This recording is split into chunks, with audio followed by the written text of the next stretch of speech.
नमस्कार बच्चों, आप लोग बीरबहुटी कहानी का आशय समझ चुके हैं। अब इस पाठ भाग संबंधी पटकथा हम लिखेंगे। बच्चों, पटकथा दृश्यांकन की एक विस्तृत रूपरेखा है। सिनेमा निर्माण के लिए सबसे पहले पटकथा की ज़रूरत होती है। पटकथा में संवाद और संवादों के बीच होने वाली घटनाओं व दृश्यों का विस्तृत विवरण होता है। दृश्य का विवरण अक्सर वर्तमान काल में लिखा जाता है। इसमें चाल चलन, दृश्य का विवरण आदि भी होते हैं। एक घटना या संदर्भ पर पटकथा लिखी जाती है। बीरबहुटी कहानी की एक घटना को लेकर हम पटकथा लिखेंगे। घटना या संदर्भ इस प्रकार है। वे एक दूसरे के बहुत नजदीक रहकर, बल्कि कहना चाहिए बिल्कुल सटकर बीरबहुटियां खोजते थे। उन्हें देखने के लिए वे बारिश की गंध भरी भूरी जमीन पर बैठ जाया करते थे। बेला, देखो, इस बीरबहुटी का रंग तुम्हारे रिबन के जैसा लाल है, साहिल ने कहा। तुमने कुछ सुना बेला? हाँ सुना, पहली घंटी लग गई है, लेकिन मुझे पेन में स्याही भी भरवानी है दुकान से। अब हम पटकथा के प्रारूप या स्ट्रक्चर पर चर्चा करेंगे। पहले सीन संख्या, दृश्य संख्या, फिर स्थान जहां घटना होती है, इसका उल्लेख यहां होता है। फिर समय, यह घटना कब होती है, रात को है या दिन में, सुबह 10 बजे या शाम को 5 बजे। फिर पात्र और आयु, इस सीन में जो पात्र आते हैं उनका नाम तथा आयु भी सूचित करता है। फिर वेशभूषा, पात्रों की वेशभूषा यानी कॉस्ट्यूम।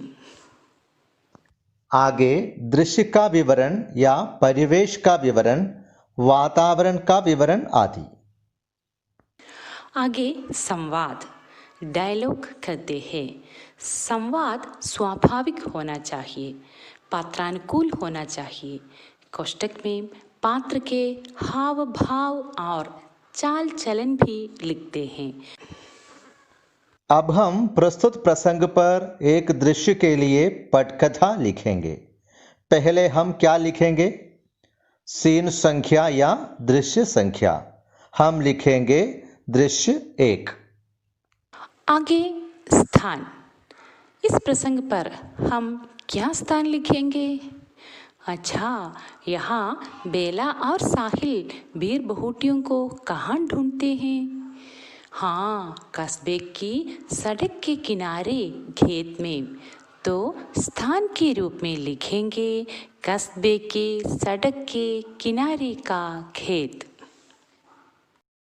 स्थान के बाद समय, यहाँ दोनों बच्चे कब स्कूल जा रहे हैं? अच्छा, सुबह।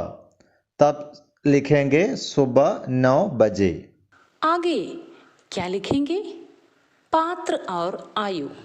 पात्र 1 साहिल, ब्रैकेट में 11 साल। पात्र 2 बेला, ब्रैकेट में 11 साल।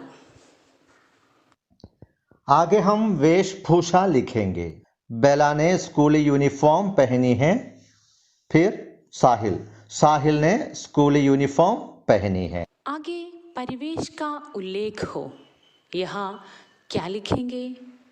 सड़क के पास वाले खेत में 2 स्कूली बच्चे बीरबहुटियों को खोज रहे हैं। आसमान बादलों से छाए हुए हैं। फिर हम संवाद लिखेंगे। 4-5 विनिमय यानी एक्सचेंजेस जरूर हो। पात्रानुकूल, प्रसंगानुकूल संवाद लिखना चाहिए। ब्रैकेट में हाव भाव तथा चाल चलन भी लिखना जरूरी है। बच्चों, प्रस्तुत प्रसंग के आधार पर पटकथा के एक दृश्य लिखें।